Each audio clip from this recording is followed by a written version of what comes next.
help women save lives and peacefully end abortion where you live. I can tell you exactly what would happen. The infant would be delivered. The infant would be kept comfortable. The infant would be resuscitated if that's what the mother and the family desired. You were serious about that? Be inspired to change hearts and minds by joining over 1 million volunteers taking part in the global movement happening in your neighborhood. She says, pray that I can get through this abortion. And I said, oh, no. So she went ahead and went into the abortion clinic. When she just came out, she told us, I'm not going to get the abortion. We just had a baby saved. We had a baby saved in Memphis today. Praise the Lord. This is the 40 Days for Life podcast with your host, Sean Carney.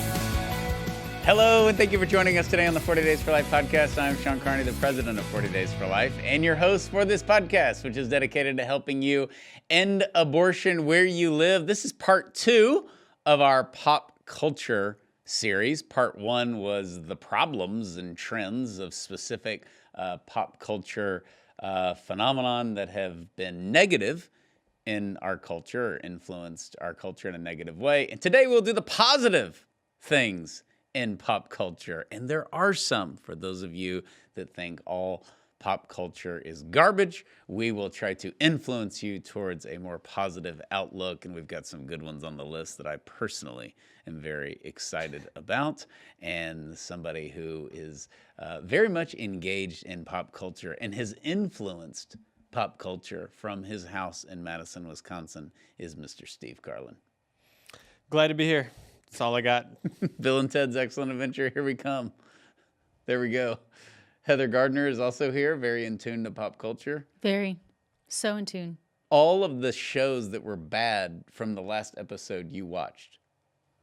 At least, no, not the last one. Not the last. Modern Family? No, was that a movie? Oh, yeah. Eat, Love, Pray? I hadn't seen that. We hadn't seen that. Steve was a big Eat, Love, Pray fan.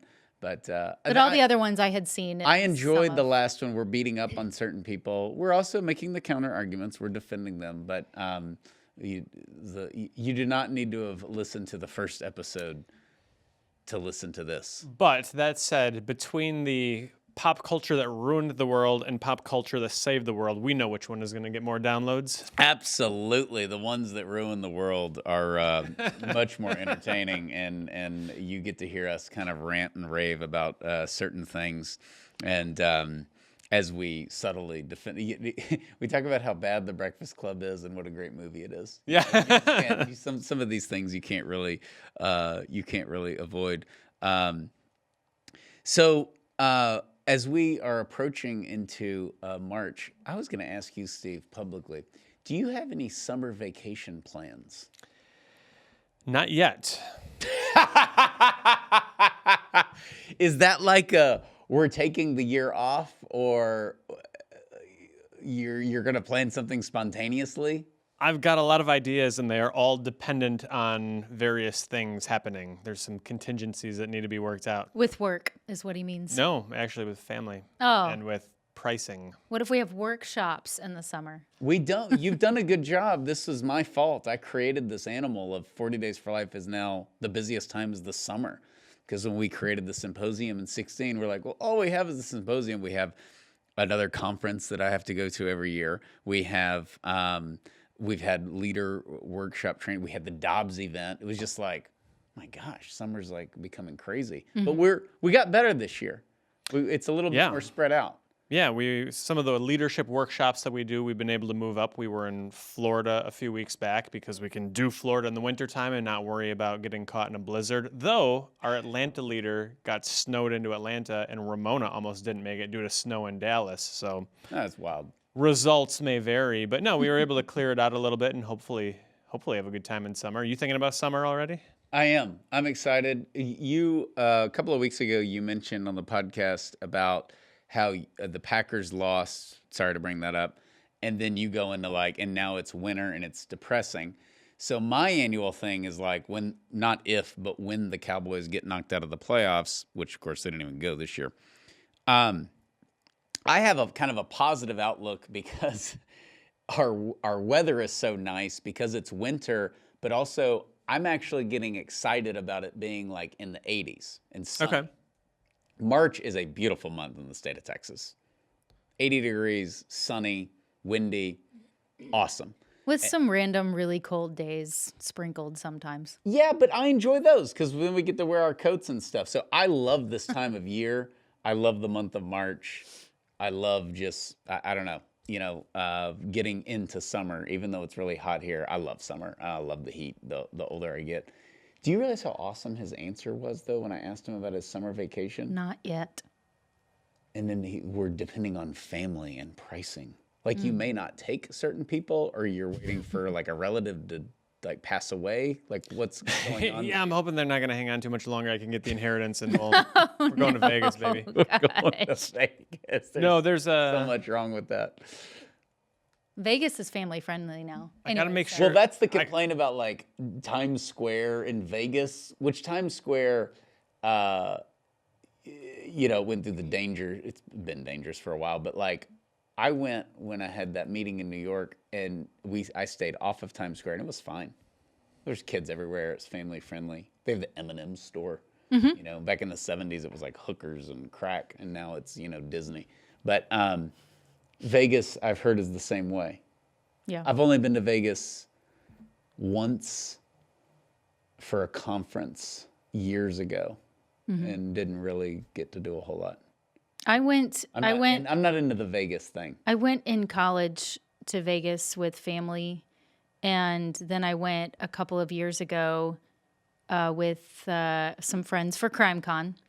And the stark difference that I noticed between then and now is it's terrible, but there are these cards that litter the sidewalks. Like you can't even see the cement anymore, advertising, prostitutes essentially. And there's people that will just I thought run into prostitution you. was illegal in that county. Well, I know it's legal in they may Nevada. not enforce that because there's you literally could not see the sidewalk in a lot of like the Vegas Strip and everything because these cards covered them because they were just people walking around trying to shove them. It is trashy and it's gross, but they were I heard largely Vegas was like corporate now and clean. They were largely gone a couple of years ago when I went. That was the biggest difference. I expected to see that and I didn't see that, and that was a nice relief. I don't know if that means any of that activity has gone down, but probably not. But I don't like Vegas, but I like movies that take place in Las Vegas. Yes. All the Ocean's movies were so good. What was the one? It was oh my gosh, it was not Top Gun. I forget what one recently. Con Air? No. It was more. It's a great Vegas movie. It's more recently where there was a chase. Bog. There was a chase around the Vegas, and they said in actuality it would have had to go around like 6 or 7 times in order for the length that the chase was. I don't remember what movie it was now, man. Anyways, there's lots of movies like that. Anyways, we interrupted Steve. He was going to say something about his family vacation. Very mystical vacation. Can you give us any details? This is very odd. I got to be careful because my family sometimes listens, sometimes doesn't. Are we talking immediate family or extended family? My children. Oh. Ooh. Yeah. Hi, kids. And there is something that I would like to do. I'm excited. And Can you tell so us you don't off air? spoil the Absolutely, yeah. surprise. I'm really excited. Okay. Right after this, I want to know what it is. Yeah, I will tell you. Dun, dun, dun. Peter, if you're listening, we'll see.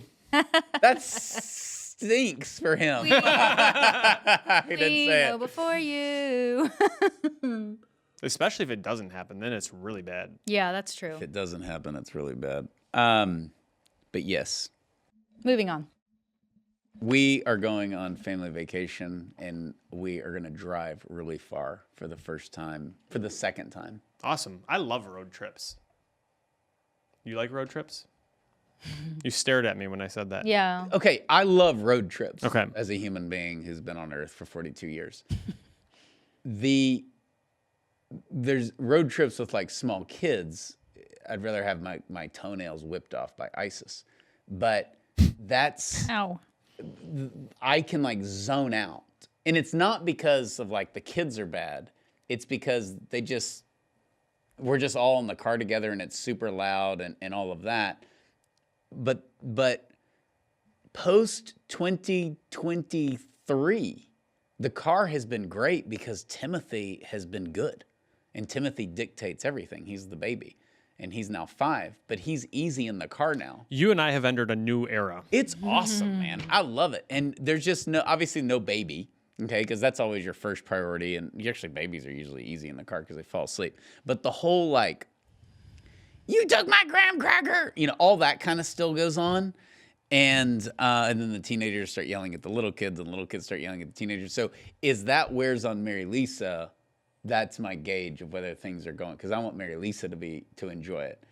But we have found a fix, and this happened last year at the symposium. The leaders may remember my whole family spontaneously went because we were escaping a hurricane that just destroyed where we live. So we were leaving because we had no electricity or water or whatever, and I wasn't going to leave Mary Lisa at the house alone. So our van broke, so we got into our 2 kid cars and drove to Nashville, which was a blast and phenomenal. And if you'd have told us a year before we were going to do that, we would have been like, this is going to be awful, 2 cars, blah, blah, blah. It was super pleasant because of the combos, like chemistry, of figuring out who goes. So we're going to take 2 cars on our summer vacation. That's why I'm kind of excited about it. I would be open in a year or 2. I just can't. I don't want to spend the money, but like, if I had to, I would feel fine flying with all 8 kids. Sure. But it would be astronomical to where the vacation would be getting on a plane, getting off, getting back on, and going home. And that was like the trip. It was like, we can't afford to go out to eat because we flew. You'll remember that at the symposium last year, I brought my whole family because it was drivable. Wisconsin to Nashville is doable. We stopped in Cincinnati for the night where our van broke down and I got bed bugs. Yeah. You just are a bad traveler, though. Things happen to you. And so that's why road trip is kind of scary. More risky. Do you have a child that can ruin the car? Like, do you have good car kids and bad car kids? I think they're all pretty good. That's good. That's really good. Yeah. There you go. Ours are 5 of the 8 are good car kids. And then we have 3 that are sketchy. Is it like broken down by age, or are they the bad ones sprinkled in there? I'm going to say 3.5 now.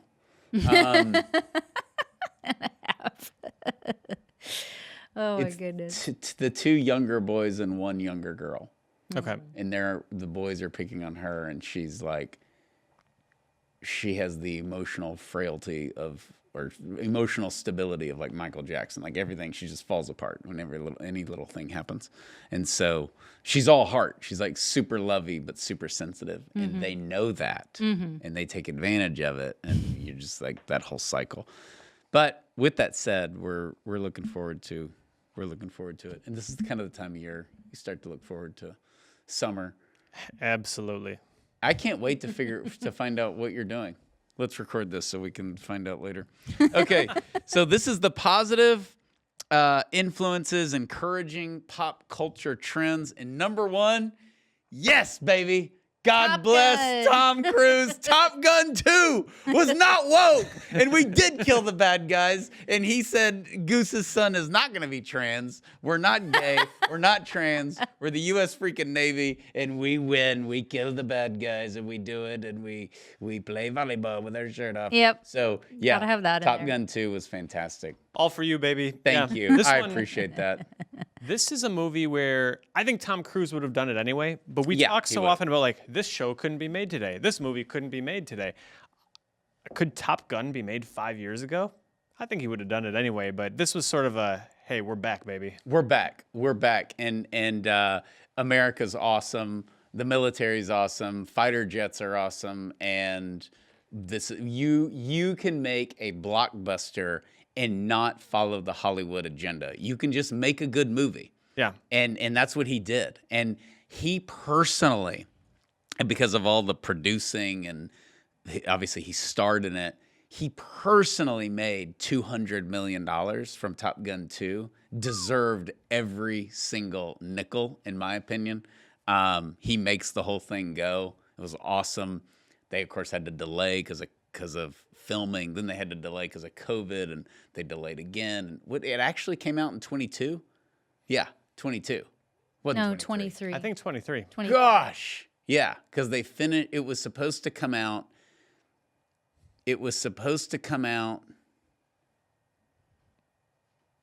I think May of 19. Or did they film it in 19? They filmed it in 19. I mean, can you imagine that coming out in 2020 or 2021? It would have been every newspaper like, pandering tribute to American colonialism. And by 2023, we're all like... What if it was the opposite? What if it was like shooting Hitler in 1941? Like, what if it would just stopped everything? Would we have been okay with it then?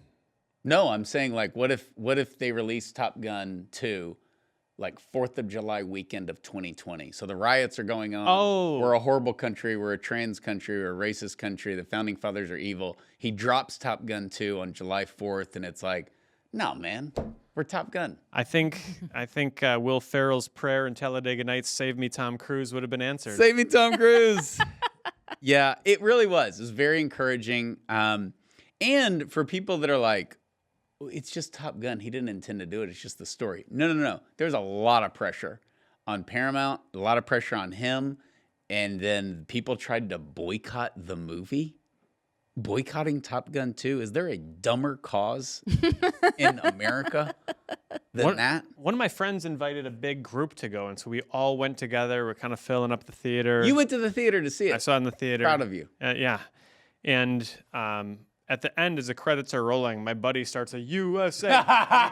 He got everybody into it. It was great. 100%. Then last year, this past September, he had a Top Gun 2 watch party at his house, where after the sunset, he projected it on the side of his house. And his name is Paul. He's a very clean-cut guy, but he'd had a beard for weeks. We're like, why does Paul have a beard? And then we knew that night when he had shaved it into just the mustache for the Top Gun party. That's why all that. That's awesome. Mm-hmm. And you've already heard it on the 40 Days for Life podcast previously, but I will re-announce that there will, in fact, be Top Gun 3. Hey. He's doing it. Nice. Excellent. Yeah. Very cool. I mean, how do you make like $2 billion around the world and be like, I'll move on to something else? I mean, it's like, if we make a horrible Top Gun 3, we're only going to make $1 billion, you know? But my theory going in, number one, it won't be woke or anything, and it'll be good. Gosh, I don't know how you can outdo part 2. You can't really. Here's what has to happen to make it one of the greatest trilogies of all time and like super positive pop culture. Maverick has to die at the end, okay? Because the whole thing is that he flies to the seat of his pants and all this. There was an ending in Top Gun 2, not that I've done the research, where he dies to save Goose's son, which is like perfect, like Right. tearjerker, borderline. You're like, I think I may cry in Top Gun 2. I can't believe it. You know, where he sacrifices his life to save Goose's son. However, Tom Cruise has a thing. He doesn't die in movies. Oh, yeah, that's right. He's never died. Now, I don't know if that's an official thing. Not jumping off a mountain with a motorcycle, nothing. He doesn't die. Nothing kills Does he him. die in, I don't really remember Born on the 4th of July, but he doesn't die in that. He doesn't die in Days of Thunder. He never dies. So that may be like an ego thing or I don't know. If this happens, that But if he would doesn't be- die, it's like Maverick is still like, he's 70 and he's like the guy that just gets away with it. That's kind of old. He needs to die. And then you're just like, this is awesome.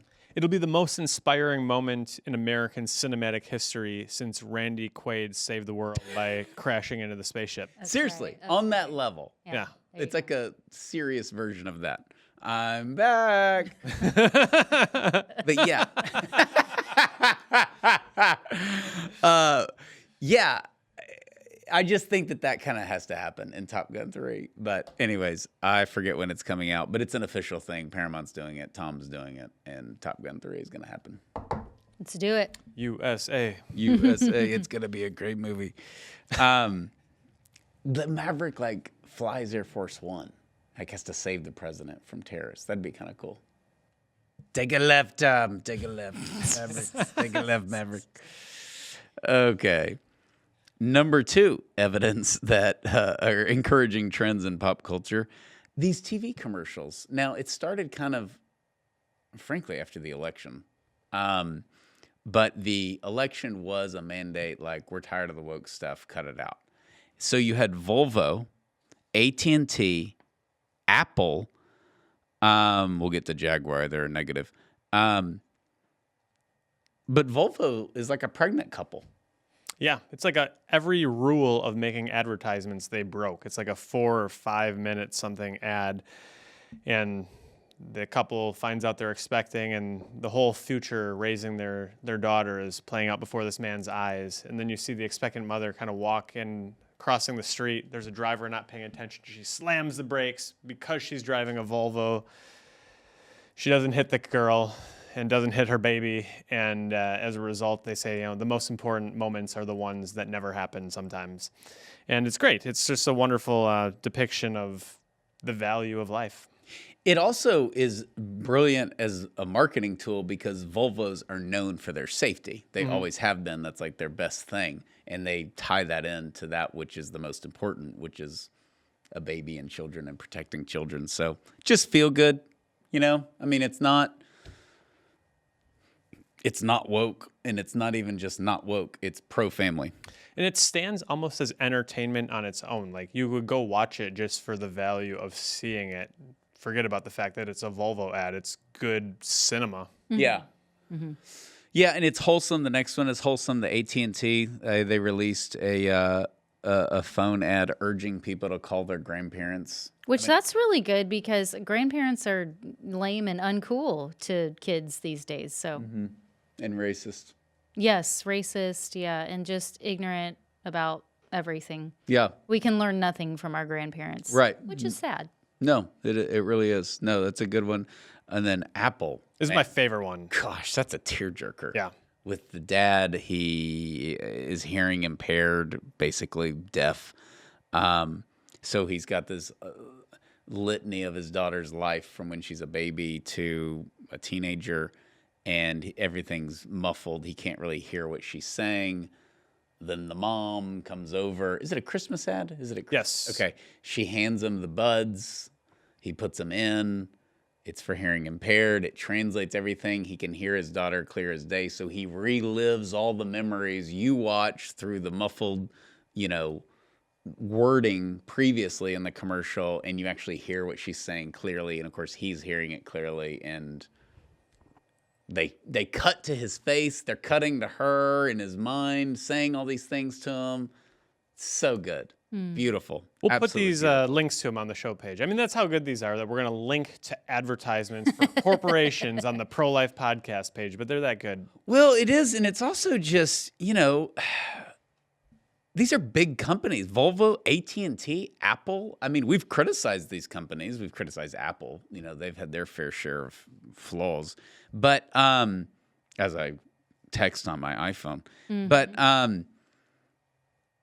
they all have great products.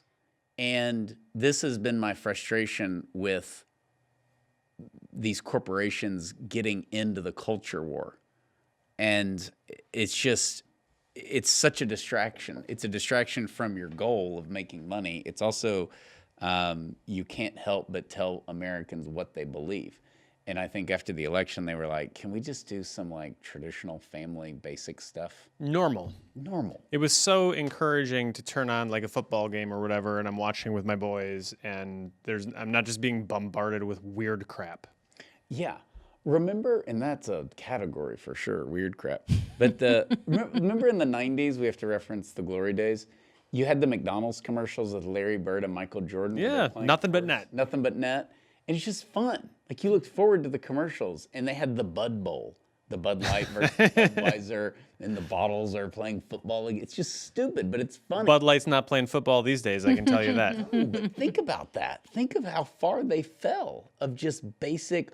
We have long necks playing football against each other.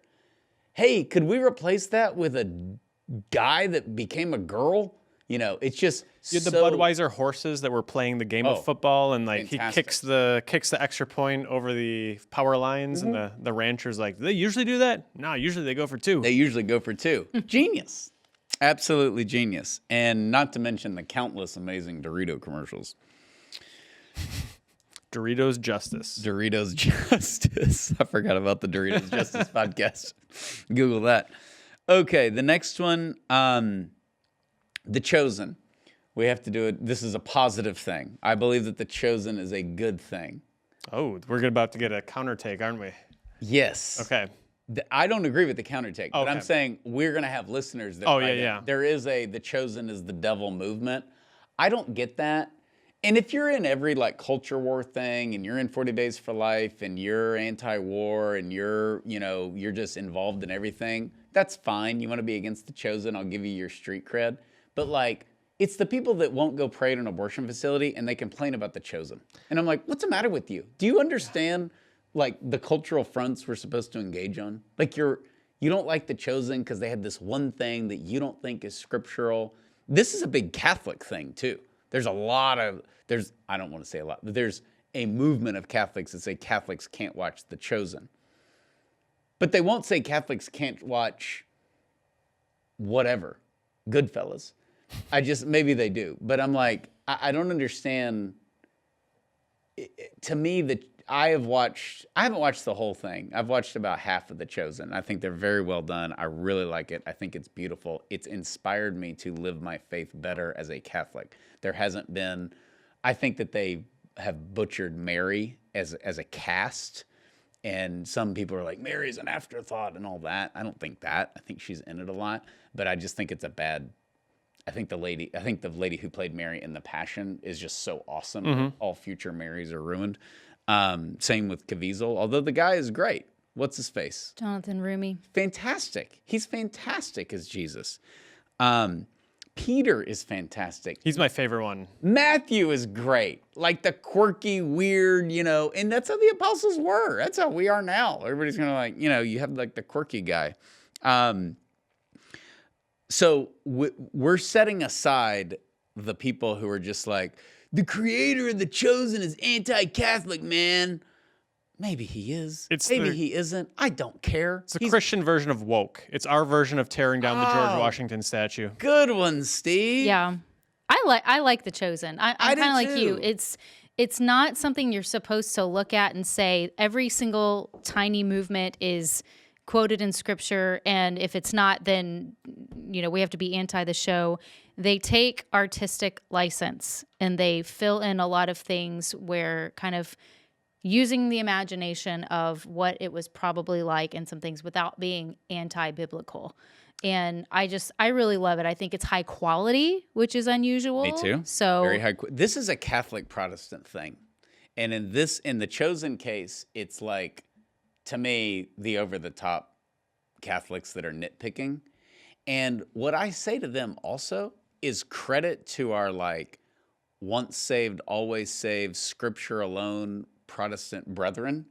They who really basically, maybe they think Catholics are Christians or maybe they don't. I respect both sides, but like I understand what they're saying. But like if they just think the Catholic Church is corrupt, it's organized religion, they need a relationship with Jesus, they're not real, blah, blah, blah. They have a real issue with Catholics, okay? Those people didn't do this when the Passion came out. And as Catholics, we know how Eucharistic the Passion is. Yes. We know how Marian the Passion is. We know the redemptive suffering of the Passion. And the evangelicals who disagree with Catholicism, or even the ones that just don't like Catholics, they didn't give Mel Gibson an ounce. They were buying theaters. The evangelicals led that movement. And so they kind of, I wouldn't say tolerate, but they appreciated the art itself when the Passion came out, even though it's to us overtly Catholic. Maybe to them it's not. It's just the story of the gospel. But either way, they didn't do what I think a lot of people unfairly do to The Chosen, which is from a Protestant, bad. have you seen it, Steve? Have you seen The Chosen? Oh yeah. I'm a diehard. You're a Chosener. But yeah, very, very good. So 770 million episode views. That's unbelievable. I think something else when we talk about the impact it has on culture, there is a huge new market, and we are seeing all sorts of new different Christian media, films, television shows coming out, and I haven't seen most of them. I'm sure some are good, some I'm sure are not good, but I think we could all hopefully agree that it's a positive development when we see Jesus present in in the media again. We talked in the last episode, kind of part 1 of this series, like why don't we have any like epic films on this biblical story or this historical story? And now it's coming, so we should be happy about that. And you have me to thank, Steve, because without me, Jesus would get no airtime. He would get none, and then I came along, and all of a sudden, he's popular again. Okay. Another positive. Woo. Boy, talk about things we take for granted. The Daily Wire. I like what you said here. If you can't join them, beat them, which is absolutely accurate. They're basically just saying we're going to create our own products and all these different the razors, because razors have to, men's razors are for trans people and all that fun stuff. The male and female candy bars. Yeah, that's right. That's right. I would like to give a shout out also because I know who they are. She, her, and he, hims. But with stuff like all of this stuff, but I don't have a connection. But I do know the person who gave the seed money for the Daily Wire. And it's some of those people like behind the scenes, like we owe them a thank you. Yeah. People everybody wants to criticize billionaires as if they like do no good. They do a lot of good. They've done a whole lot of good. And, Ben Shapiro just can't go out. He had money and access to money, but he didn't have the kind of money you need to just launch something like the Daily Wire. And the people that take the risk, the financial risk, and invest in something like the Daily Wire, God bless them. And you could say definitely the same back in 1996 with Fox News. What would America look like without Fox News? It's so easy for us, and I think many of us do it, to look at the things that are wrong with the world. Why doesn't somebody do this? Why doesn't somebody do that? And whether it's Fox or the Daily Wire, like the Daily Wire folks went out and said, okay, great. We can't get our conservative coverage, our pro-life coverage, our Christian coverage. We can't get that in the mainstream media. So we're going to create our own media, and they did it, and it's been quality. And it's not just, I think here's one of the things that I love so much about it, which Heather kind of mentioned. It's not just punditry. It's not just talking heads. Obviously they have that, but they're creating other cultural phenomena, whether it be films or children's content. It's really great to see a competitor and not just sit around and whine about how come nobody lets us in their sandbox. Yeah. Yeah. No. And also, even if we want to compare it to Fox is never going to make What is a Woman? Right. That's going to take Daily Wire, Am I a Racist? Those kind of things where we're going to highlight and mock something to show how absurd it is great art, entertaining, true. And they've done a great job at that. They've done stuff for kids. And I think it'll be historic. I can see 100 years from now when the textbooks are written, and 20 years after the turn of the century, America lost its mind and men thought they were women. And then Matt Walsh, he's leading the charge. Laws are getting passed because of the work that Matt Walsh is doing. It's good stuff. Yeah, Daily Wire is great. They've just done an absolutely fantastic job. Professional too. Okay, this is another just encouraging trend that faith is cool again. Not that it has to be, but it's acceptable. It's trendy. I think the walk on eggshells thing about being a Christian just doesn't exist. And, you see that with the Hallow, the app,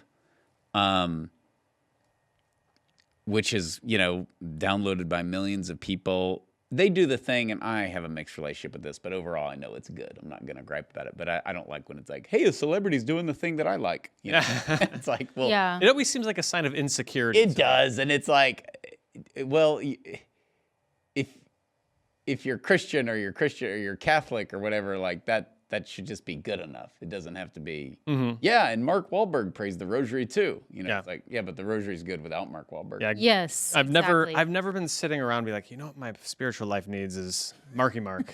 And my issue with the app is like, I don't want to pray the Rosary with Mark Wahlberg. What's the daily gospel reading? And you can't find it on the thing. Oh, is that right? Yeah, but that's like a user thing with me, so I'm not gonna trash the Hallow app. It's very good, and I have it. I pay for it. I don't use it, but I pay for it. I support them. There's another little app that's easy. It's like instantly Saint of the Day, Gospel of the Day. It's much easier to navigate. Anyways, I'm trying to compliment something, but I'm criticizing it. Okay, so they get Mark Wahlberg. They get Slater. Yes, Mario later. Lopez. Mario Lopez. See, I would love it if Zach Morris was on there.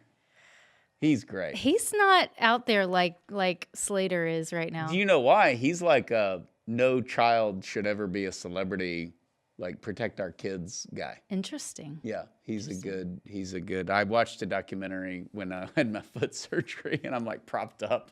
I watched this documentary and he was in it. I was like, this is really good. Kevin James. Gwen Stefani. That one blew my mind. That one, me Gwen too. Stefani is Catholic, but not like Catholic like Lady Gaga's Catholic, but like she's practicing. She married Blake Shelton. Yeah, I have no idea. I actually did some research to try to figure out what is her, like, was this a conversion, a reversion? Is she just great? It's trendy, so I'm in. I have no idea. I can't figure it out. She has an interesting song that was on the Hallow app during Advent. That was really beautiful, and she kind of gave a little bit of background about it, but basically it's a song full of hope and looking to God. When you, I don't know, I forget the lyrics. I should have looked them up. I forgot we were going to talk about Gwen Stefani, but it was really beautiful, and it was to me. Same thing. Like, I don't need celebrities to be like, oh, cool, I can pray my rosary now, or I can, say the Lord's Prayer out loud in front. Like, I don't need any of that. But it's also the point that you're making here, Steve, is that it's really nice to see that cancel culture isn't such a big threat anymore. Like, I mean, people know that they're going to get a lot of flack for putting their faith out there, but they're going to do it anyway. And they know that, this is, I would like to think they're doing this because they want to inspire people to grow closer to Jesus. That's why they do it. Yeah, I think all the intentions are good. I don't have a problem with any of these people. And there is a negative, like, Mark Wahlberg's made some trashy movies. Right, that's going to come up. But he deeply regrets that and talks about it, mainly Boogie Nights, which I haven't seen, but I assume it's trashy. And he said he's embarrassed, and he's like confessed it. Like he's, now he's also in The Departed, and somebody was criticizing that. And I'm like, that's in the positive Mark Wahlberg category in my book. The Departed is awesome. And yes, he has like 1,000 F-bombs throughout The Departed, but The Departed is a great movie. That's not what he's talking about. He's talking about like mainly the sex stuff that he's done, and he really regrets it. So if he does that and he makes a mistake and he repents, he's not allowed to pray on the Hallow app? Right. I don't, like, what does that mean? I think this is sort of a double-edged sword. I don't know that I think this drives the culture one way or the other. I think it's more of a barometer showing where it's at, that the celebrities are on board. It's cool again. I think there can be a danger because not all of these folks are going to be on board with what Jesus Christ taught, even if they're... And so we've got to be aware of the limits of it. But on a whole, like, you just would not expect a few years ago. To me, we've just come a long way from 2020. Well, I'm not looking at the celebrities either and expecting them to be perfect representations of a Christ follower either. I maybe did at one point when I was, younger and naive, but I'm old enough now to know better that I can appreciate that they're, again, directing people towards Jesus and know that not everything they do is going to be aligned, or everything that they endorse completely is going to be aligned. Well, there's an elephant in the room, and I'll say it. And that is the reason this has more of an impact now than it did when we were growing up, to sound like an old man, is because we've had, sadly, a ultimate loss of confidence in the clergy. Yeah. So if the clergy can disappoint through the scandals, mainly, obviously, and this is mainly on like Catholic bishops, there have been a lot of bad priests, but there's a lot of good priests. There's a lot of good priests now. And they get thrown under the bus for all this garbage. But when you have that, it's like, but I was disappointed by the clergy. I was disappointed by bishops. Like, they forfeited their moral authority. Yeah. So, like, I'm going to judge Mark Wahlberg because he cusses in The Departed? Are you kidding me? Yeah. He didn't molest a kid, And so it's just, that's part of the, like, hey, you're Catholic? Wow. Why? You know, Yeah.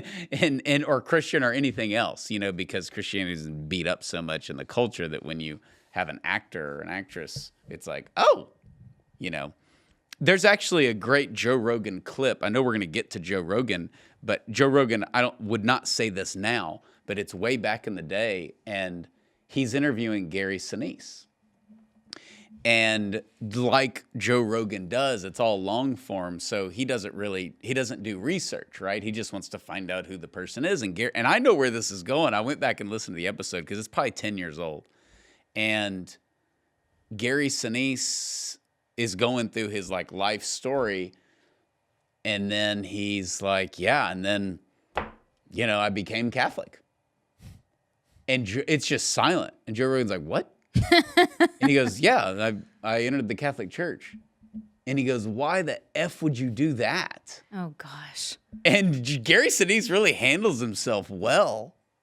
Joe Rogan would never do that now. And I only say that because I've seen him in the same situation. He hasn't done it. And he definitely has. We'll get to him in a second. But he has a more of a respect, and he's not as vulgar with that stuff. And he kind of realizes he didn't know crap about most religions.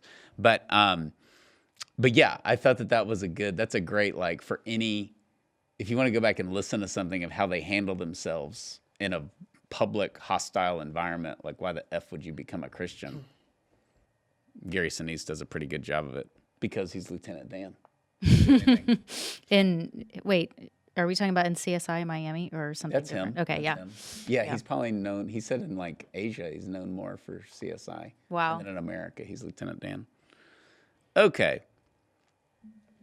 We also like Rob Schneider, Russell Brand. We have them on there. Would they become Catholic? Why is Russell Brand famous? What is he? I think he's an actor, right? Yeah, he was an actor. He dated Katy Perry for a while.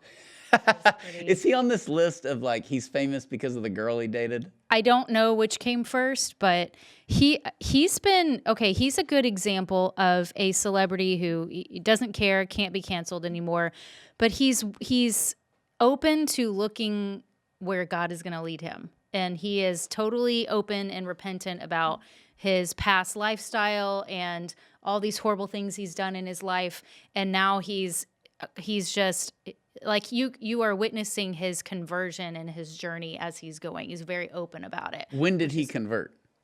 I don't know that he's converted.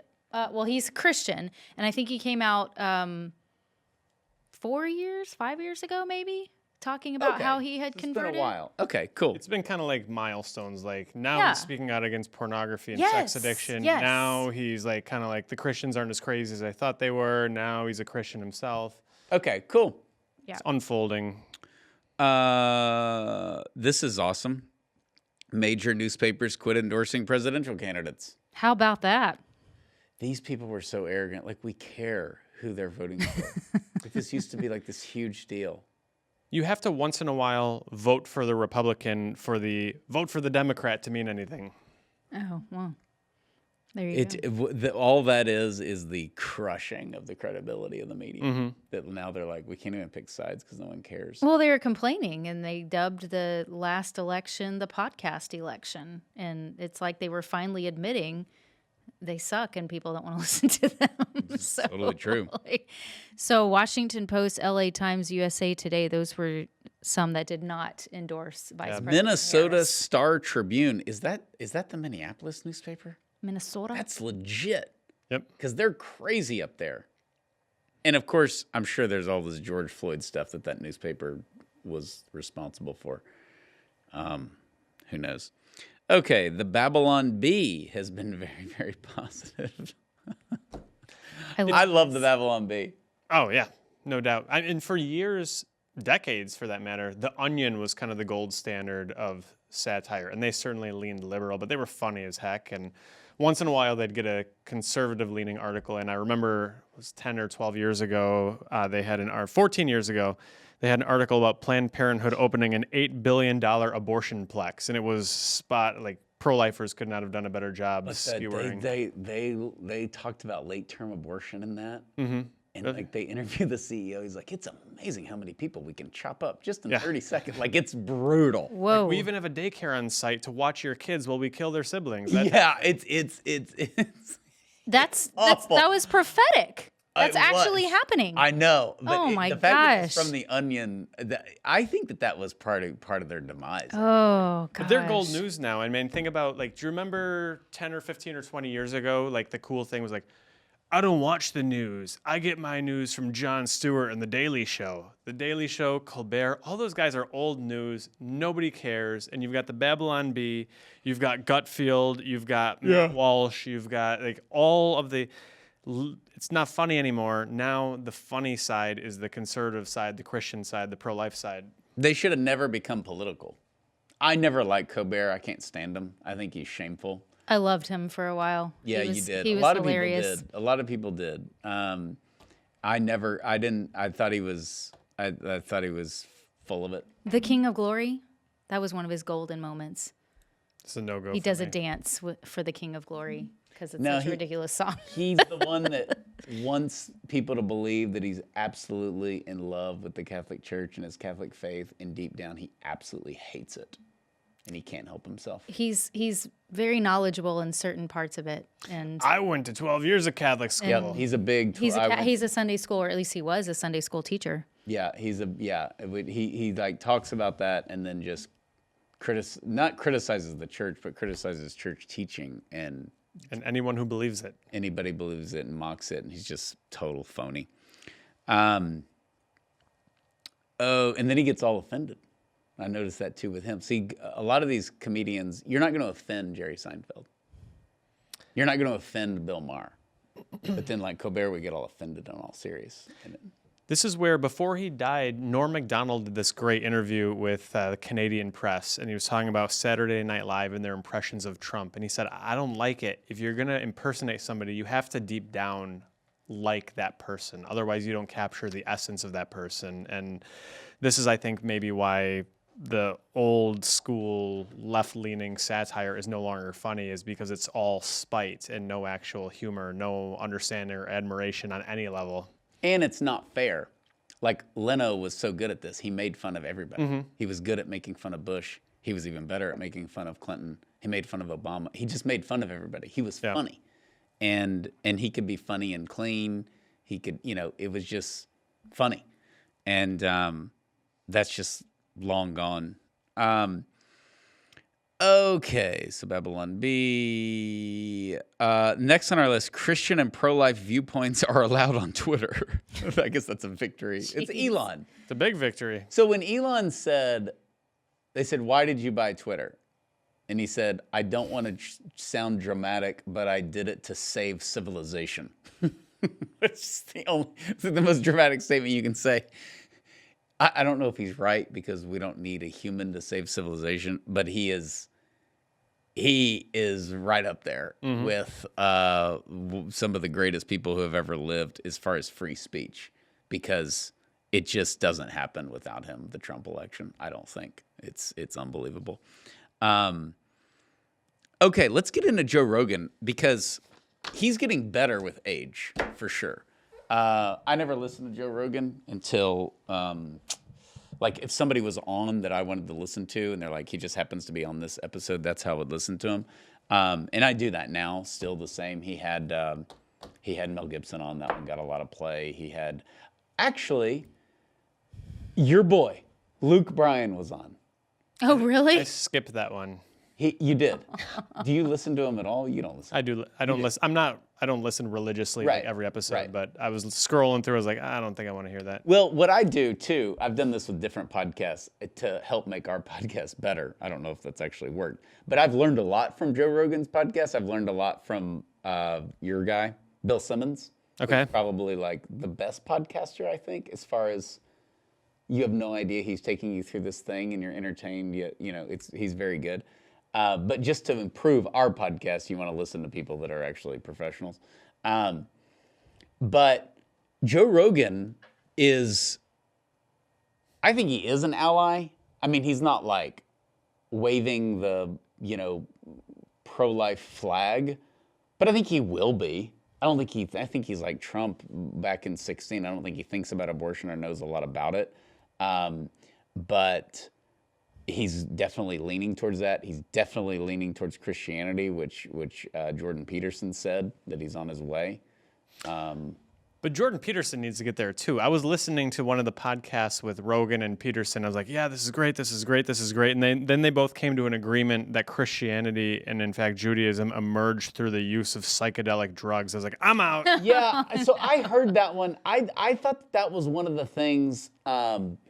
Remember Karl Rove got like sued because somebody said something to him on a phone? He's like, yeah, I think I heard that also. And he wasn't really paying attention. He just was kind of being agreeable. Okay. And he got indicted and like almost went to prison. I think it's like that. Like I listened to that too. But yeah, Jordan Peterson needs to quit talking about something that requires faith. Everything leads to faith and then he bails. Mm-hmm.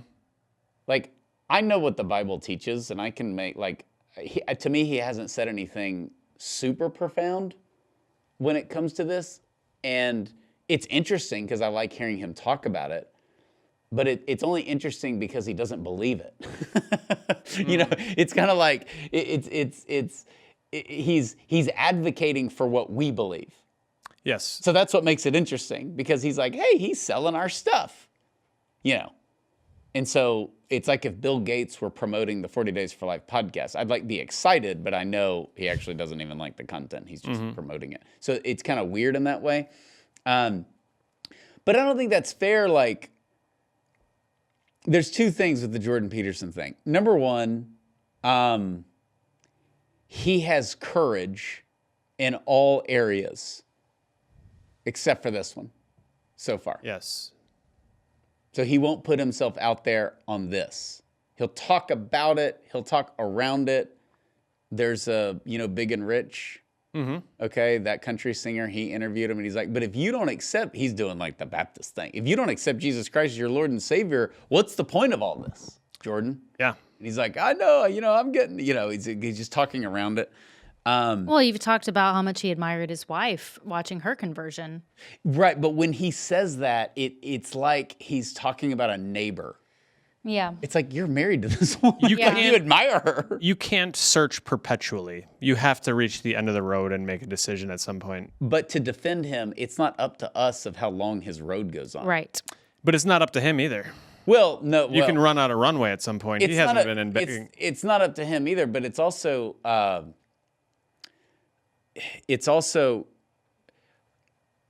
your struggle doesn't have to be public. Why are you dragging us through this? Like, are you going to convert or not?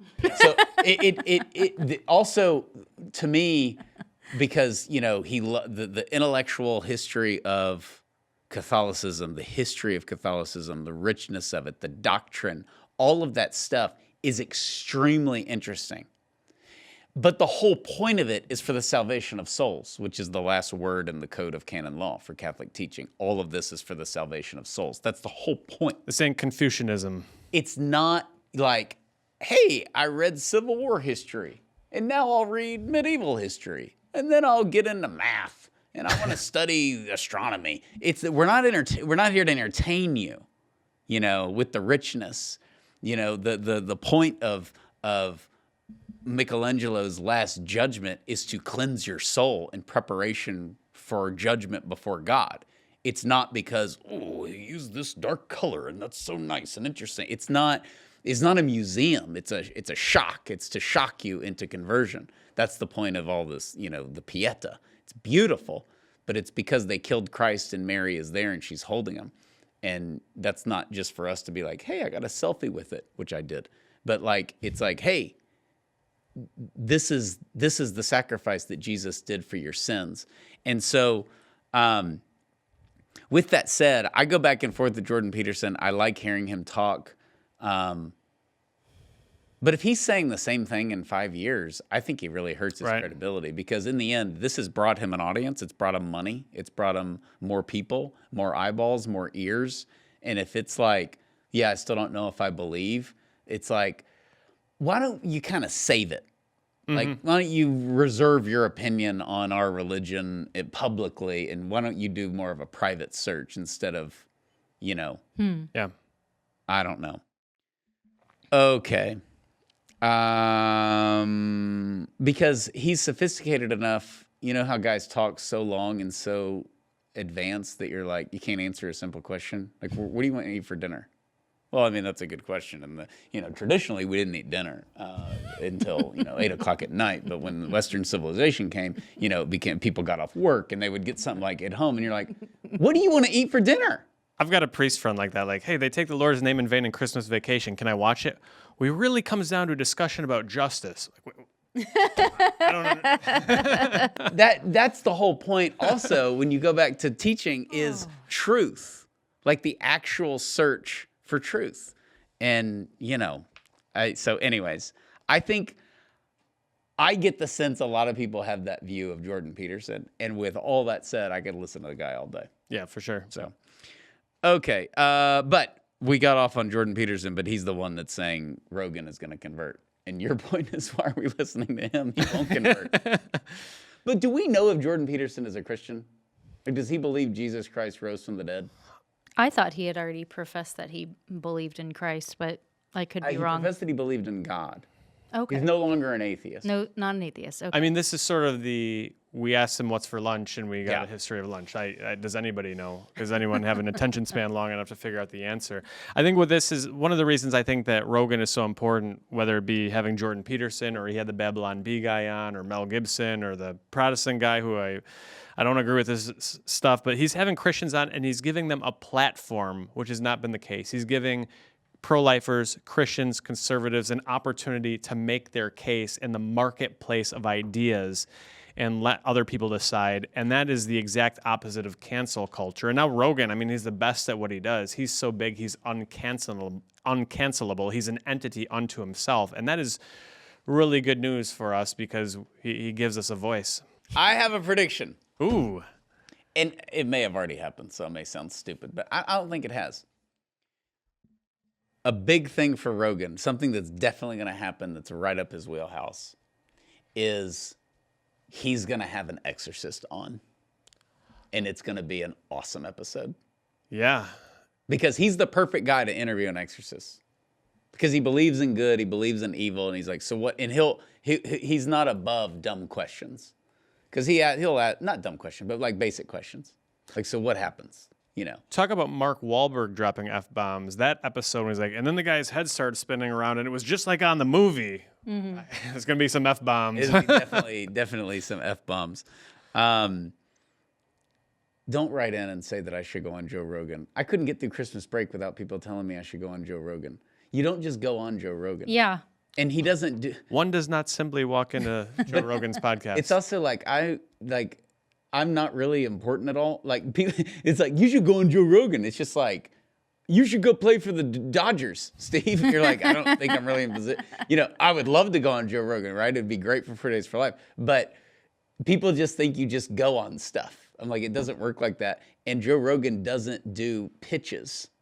Yeah. If you pitch, like if a PR firm pitches somebody, he won't do it. He wants to just find people or get interested in people or stumble upon authors, which makes his show interesting because he'll just find some guy that wrote a history book who nobody's heard of, which is actually good for people like us to get on because he may just be like, these people are freaks. They don't even believe you can have an abortion if you're raped. Like, what's wrong with them? I want to ask them about it. That's the kind of stuff like he's interested in. It's not just like you go on, and that's kind of what I like about his show is that he's just picking the people of just whatever. I think you're crazy, or I think you're a genius, or whatever. Okay. Here's another good one. He should go on Joe Rogan, actually. Bishop Barron and Word on Fire. They're huge now. So he basically started off, what was the name of his show? Was it on EWTN? I'm not sure. Originally, way back in the day, Father Barron had a show. I don't even remember the name of it, but it was just like basic apologetics. And now he's huge. Word on Fire is huge. All their stuff is super nice, super professional. I wish a network would pick him up. It's kind of like a Fulton Sheen of our day. Mm-hmm. Well, he's not as good as Fulton Sheen, but he's up there. I think he's trying to do the same thing. This is a case where I have a beef because just like we talked about with The Chosen, I know a lot of Catholics who will just crap on Bishop Barron. Oh, he says he hopes all people are in heaven. Well, I mean, I do too. I don't think they are, but That's a negative. yeah, there's some people, I think some of like the woke Christians are like the relish the idea of people being in hell, and I can't figure it out. And so I get it, but if you are like a diehard Latin Mass going Catholic, he's not trying to convert you. He's trying to go out into the secular world. And what is good about it is I don't think that he's compromising the faith in doing so. No. It maybe has a tone that is more amenable, but so oftentimes we hear about, we have to dialogue with the world, and dialogue almost always means surrender. I think he is like one of the few who is having an actual dialogue where, yes, I hear your concerns. Why did they just like genocide everybody in Canaan or the Canaanites in the scriptures? And he can go in and give a scholarly yet accessible answer. And I think that's really important at this time in history. Yeah, he speaks in layman's terms, and he's very matter of fact about it. And I think he's compassionate too. So He's paternal. yeah. I think he's very much of like a father figure. He comes off as that. He's firm, but he's a gentle soul. He's not a confrontational guy. I think a lot of people were introduced to him during the Olympics scandal with the mockery of the Last Supper. Oh, he was yeah. fantastic. Yeah. And then basically they came out with their apology. And most Bishop Barron haters would say, oh, he was weak or whatever. And then when they came out with their apology, he's like, yeah, not good enough. You know, he just doubled down. It was great. He criticized something recently, and I was actually surprised to see he was criticizing it. It was over Christmas, and I don't remember. A couple of months ago, I don't remember what it was, but I remember that. I also can't remember what it was. I don't but remember I felt what it the was, same but I sense was like, of surprise. yeah, it was something I would see and like roll my eyes at, but not think it's like worth like causing a big stir over. And he did. Shows what I know, and it was really good. I read his stuff on it. I can't remember what. Well, it was. y'all are helpful, aren't you? I know, and we don't remember what it is. This is the podcast dedicated to helping you end abortion where you live. We're doing our best, Heather. We're just forgetting everything. Yeah, he is very good. Also, on just a salvation of souls standpoint, he's converted a lot of people to Christianity. I mean, that's important when you're a priest or a bishop. That's kind of the goal. To go back to number 5, Faith is Cool again, and Marky Mark's on the Hallow app. He confirmed the actor. How do you say it? I never know. Shia LaBeouf. Yeah, who played in Transformers and Holes, and I don't know what else. And who himself converted because he was in a Christian movie, Padre Pio. Really? That guy ended up converting. He did. played Padre Pio. I didn't see it. I didn't see it. I heard it was a controversial film. Okay. But he was in it. He was open about his conversion. He, which was interesting because not long ago he was. There was a video public about him where he was drunk and he got arrested, and he was just absolutely acting like an idiot to the police officers and even in the station and everything, and that video went viral and stuff, and he has since apologized personally to those police officers. He talked about how he's changed his lifestyle. He had a drinking issue. He's changed his ways. He was discovering faith, discovering Christianity, and then started going to Latin Mass eventually and got to be friends with Bishop Barron, and then converted to Catholicism. So I think this, and this goes back to the celebrity thing.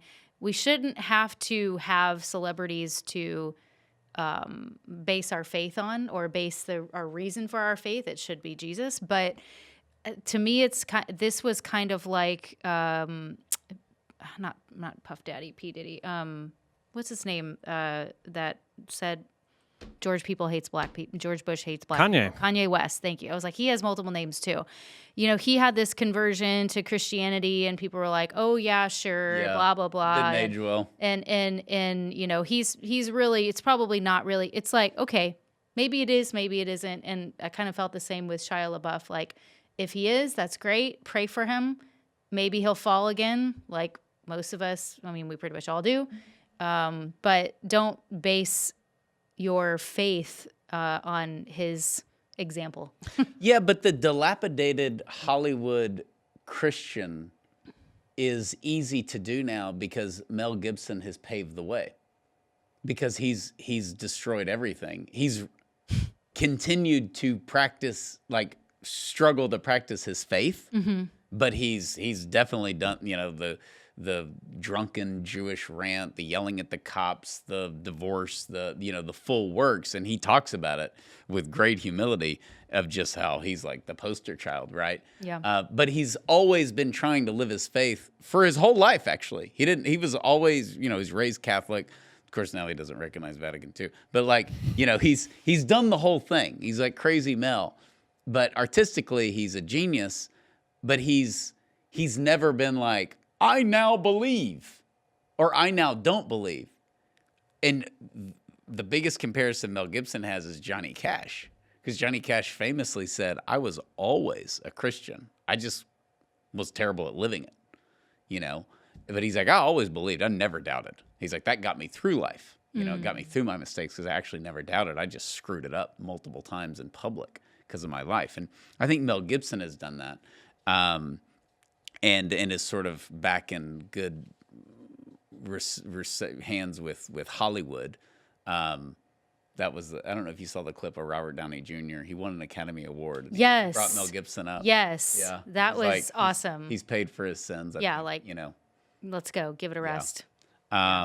So there's that aspect. One person we got to mention before we get off because we just take him for granted is Tim Tebow. Good old Tim Tebow. Still on ESPN. Never drunk, ranting on Jews or cops or whatever. As of the recording of this podcast. My gosh, if Tim Tebow gets drunk, he'll be intolerable if he was intoxicated. He'd be so annoying. But like, great guy on ESPN, still in all the Heisman commercials, hysterical, probably in the best shape of his life. Just great guy. Tim Tebow. Like some guys are so good and have been so good and famous for so long that you forget about them. And he's got so many, he takes high schoolers who have disabilities to their prom. He helps fight against human trafficking. He's very pro-life, fights against abortion. Like, he has all these amazing causes. And it's the unfortunate but probably accurate quote from the great John Elway. I want him to marry my daughter. I don't want him to quarterback my team. That was really sad. You couldn't have said it any better because they just pushed Elway of like, you're anti-Tim Tebow because the Broncos were going to cut him. And he's like, look, he's the greatest guy in the world. He just acknowledged it. He can marry my daughter. What else are you going to say? Right? It was great. Oh, mercy. Okay. Any closing thoughts? I don't know. No. Okay. We're closing in on 3 hours on the 2-part series. Yeah, probably the 2-part covered it. series. Go back and listen to the first part. That's the negative one. That's the fun one. So go back and listen to that. And please leave any other, especially the positive ones, leave it on the YouTube page or email us at podcast@40daysforlife.com if we're missing any positive pop culture trends. Many of these are unexpected, but we will take what we can get. So please rate, review, share this podcast, and we will see you next time. God bless you.